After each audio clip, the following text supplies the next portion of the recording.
Virla Spencer is the co-founder and CEO of The Way to Justice, a nonprofit community-centered law firm that is dedicated to eliminating racism and breaking down barriers to justice within the legal system.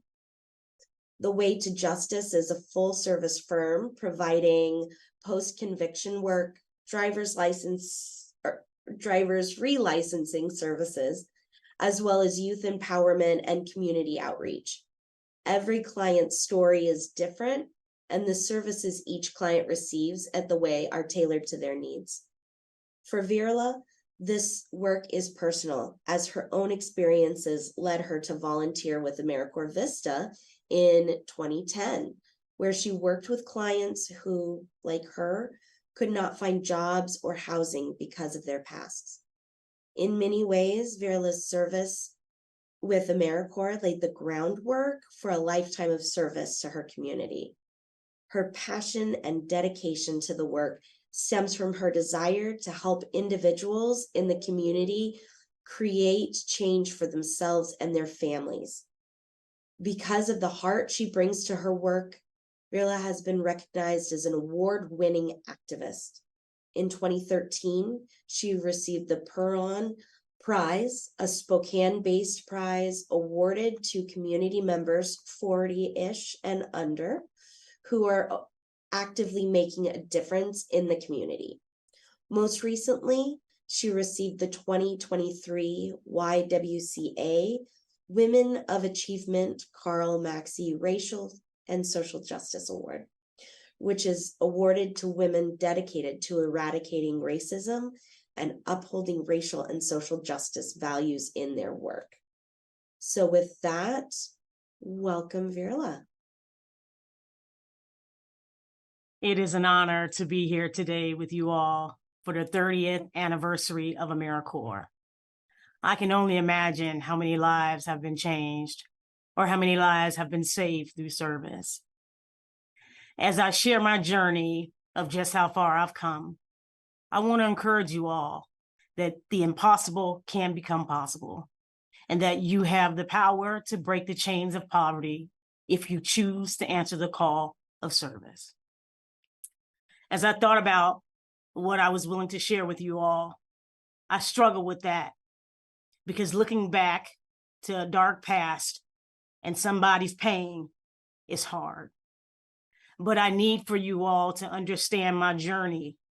So please walk with me as I share with complete transparency. I was unemployed and lived, and I get emotional about this because when I look back, like I said, it's a painful thing. I was unemployed and I lived in substandard housing in an unsafe neighborhood. I was raising 7 children out of wedlock. I was a victim of domestic violence with inadequate health care.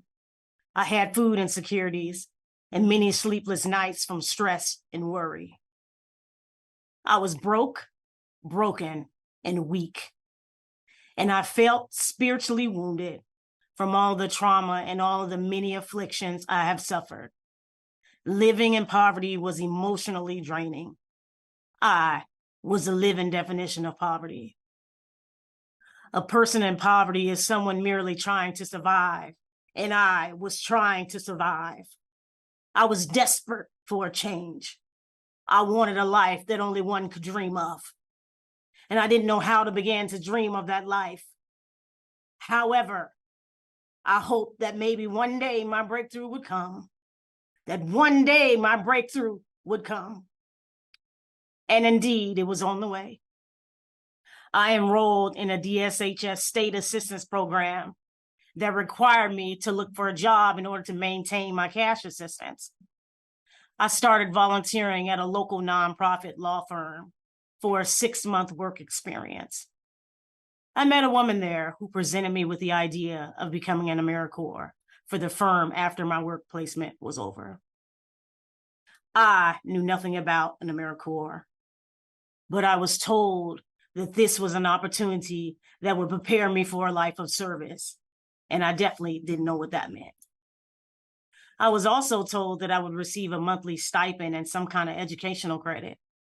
Even better, I would receive a cost of living allowance, which wouldn't account against my housing subsidy because it was considered exempt income. I was sold on that idea alone. But first, I had to go and talk to a caseworker at the state office to get approval to apply for the program. I was enrolled in a requirement that allowed me to seek employment, and boy, was I excited. I was excited to run and tell that caseworker.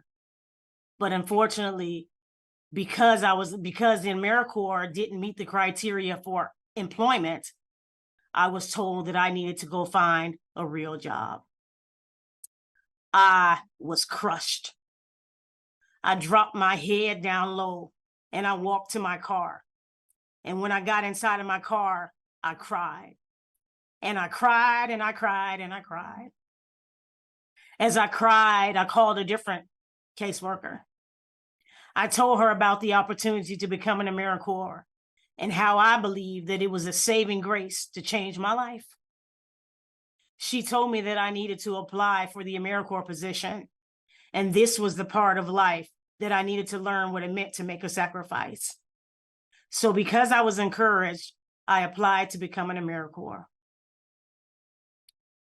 The following catch was I had to interview for the position. And I remember back to that day, I was being interviewed. I remember the one question I was asked that still sticks with me today. That question was, have you ever lived in poverty? Immediately, I thought it was a trick question. In my mind, I said, how dare he ask me that? Who does this guy think he is? Internally, fear came over me and I was speechless because I had never been asked that question before. I wanted to know if I should be truthful or avoid answering the question. I began to sweat profusely as I sat silently, debating on what to say. As my mind was warring with my mouth, I felt like time was standing still and I was frozen. And moments later, the truth prevailed and I said, poverty has been my life. And at that moment, I realized that something had happened to me, as if a weight was lifted off of me and the shame of being poor was no more. I would have never thought that that feeling would change the entire outcome of my life, my children's lives, and the countless others I would come across my path, the countless others that would cross my path. I was selected for the position to become an AmeriCorps for that office. And I had to attend a swearing-in ceremony. Before that happened, I had a conversation with someone about becoming an AmeriCorps. She told me that I needed to go in this with an open mind and use this opportunity to turn over every rock. She told me that during my service, I needed every experience and every interaction. She also told me that after every experience, I need a moment to reflect.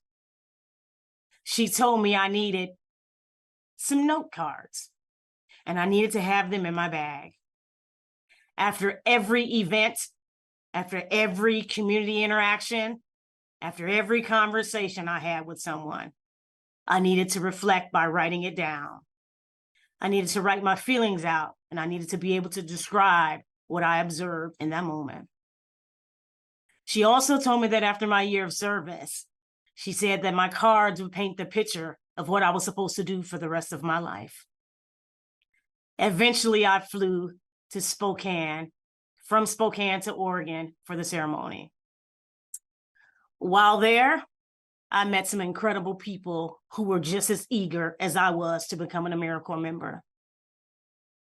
Looking back to that day, I remember being given a blue polo shirt with the AmeriCorps logo on it and a blue crossbody bag that also had the logo on it. When I wore that shirt and put that bag across my shoulder, I was proud to be in AmeriCorps.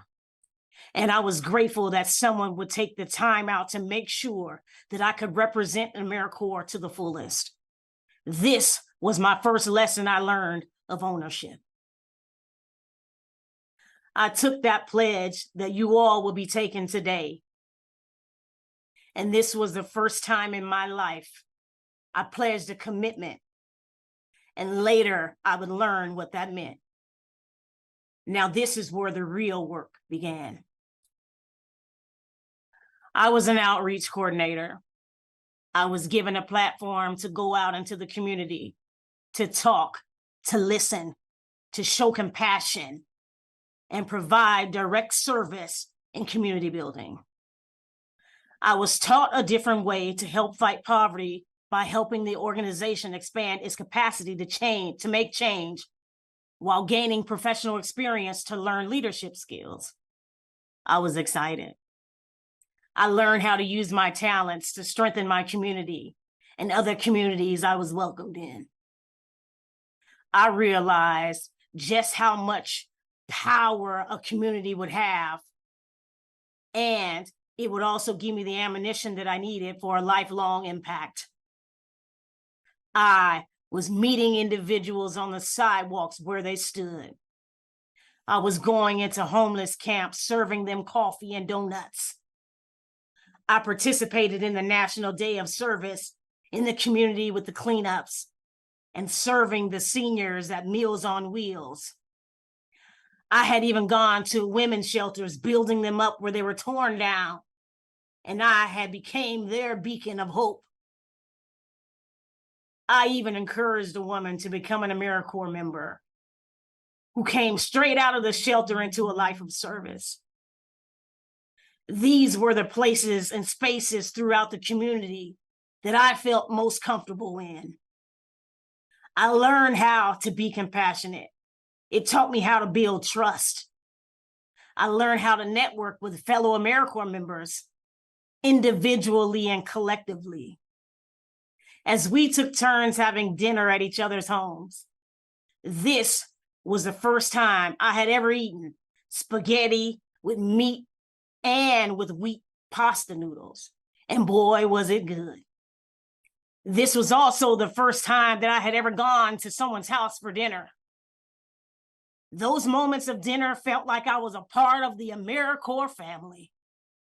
As we bonded, we talked about our experiences and we shared the different resources that we had learned about through our service.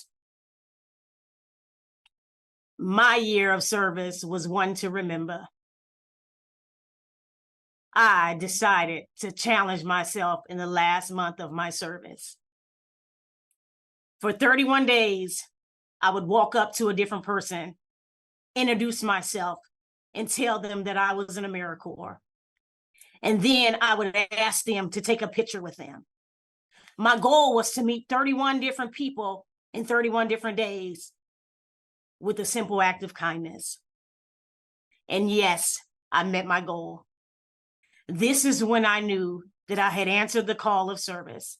And it felt good to actually be somebody that was able to offer a hand up and not a handout. And this is also the first time in my life that I would actually be the resource and not have to utilize one. After a year of serving and reflecting on those note cards, everything I had written down led me to a life of service. I had gotten so good at serving that I became a staple in the community. And people would begin to ask me, Virla, what next after AmeriCorps? What next? I continued a life of service in the nonprofit sector for 12 years. I eventually moved on to co-founding an organization, a nonprofit, 3.5 years ago, serving the most marginalized individuals across the entire state of Washington. I had become a real advocate, serving with the heart of service. I also became a first-time generational homeowner in an area where the resources are plenty. And I had access to adequate health care and I had become financially stable. I was equipped with the knowledge to be an asset to my community and live out the dream that I had always wanted. The chains of poverty had began to break, and I couldn't help myself but to be happy. I learned that as I served others without thinking of myself, my breakthrough has finally come. And all I could do was make a sacrifice, and I took the opportunity to become an AmeriCorps. My life would be forever changed. And I am a living testimony that service paves the way for a better life. And I owe it all to becoming AmeriCorps, because I don't know where I would be if I would have refused the call of service. Now the question that they asked me today is, what is your legacy? Those who answer the call to serve are responsible for leaving a blueprint for those who will come long after them. The legacy I have chosen to pass on is answering the call of service. And when you answer the call of service, you put yourself on the front line to deliver on the commitment you take the day that you were sworn in. And it gives you the power to change the world one life at a time. It also gives you the power to make the impossible possible. This work is hard, but necessary. And there is a guarantee that this work is never done. The legacy I will leave is, no matter what situation or circumstances someone is in, it is okay to meet them right where they stand with kindness. Choosing kindness over and over and over is how you make a difference. We will never be remembered by our degrees or our possessions or the way we look, but rather how we actively choose to treat others time and time again. Now, my question I leave with you is this: what will your legacy be?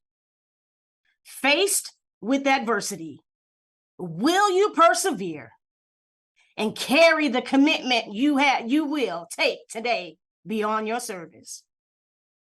As you all prepare to take a pledge and start your journey today, let me give you some advice someone once gave to me. Go into your year of service with an open mind and use this as an opportunity to turn over every rock. Get yourself some note cards, and after every event, every presentation, every conversation, make sure you have a moment to stop, reflect, and write it down. After your year of service, those note cards will be the road that will guide you down the rest of your life. And lastly, you must remember to leave a legacy, because it gives you an opportunity to live for a purpose bigger than yourself. Let me say it again. And lastly, you must remember to leave a legacy, because it gives you an opportunity to live for a purpose bigger than yourself. Thank you.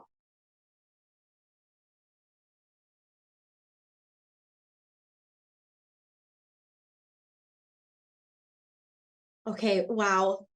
I hope everyone else feels as inspired as I do after that keynote address. Thank you so very much.